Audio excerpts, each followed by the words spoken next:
since we were talking about friction recently, we're going to talk about activation energy. So activation energy is the amount of energy that you have to put into something to activate a reaction. It is something from biochemistry, but the idea is how much do you have to put into the system to get the output that you want. And there's ways and things that actually speed up processes, and those are technically enzymes for those of you people that know coenzymes, that stuff.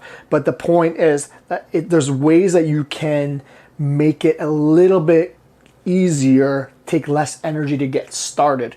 And part of that is the reducing friction that I talked about recently. So it might be getting rid of things that are in your way from getting started, like things that are pulling you in the opposite direction. But also to lower the activation energy, maybe take that first step and shorten it even more. So, and one that we use often, an example we use often is like if you're going to go running, put your running shoes at the door. If you're coming home from work and you know that you want to work out after dinner, put your workout stuff on right away and then eat your dinner.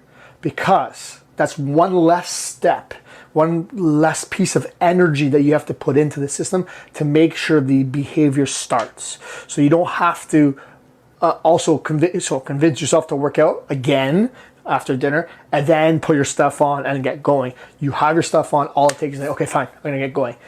Take that first step. That's an easy way to lower activation energy. But there's ways that you want to start thinking about setting things up where it's easier, it takes less energy to do what you want than do the opposite. For a lot of people, let's say if you're driving by the gym often, just make sure your gym bag's there, packed, ready to go. If it's in your car, you're more likely to go.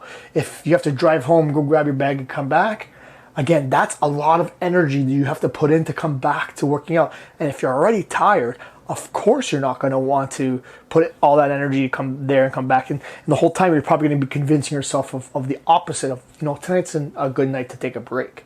So I want you to start thinking about steps to sort of shorten the amount of energy it takes to get started for your workout. Very similar to a friction, like I said, friction are things that are sort of pulling you away or like sort of points of slowing you down, where activation energy is movements and activities that you can do that are lesser energy in this case to get into the actual habit that you want to do.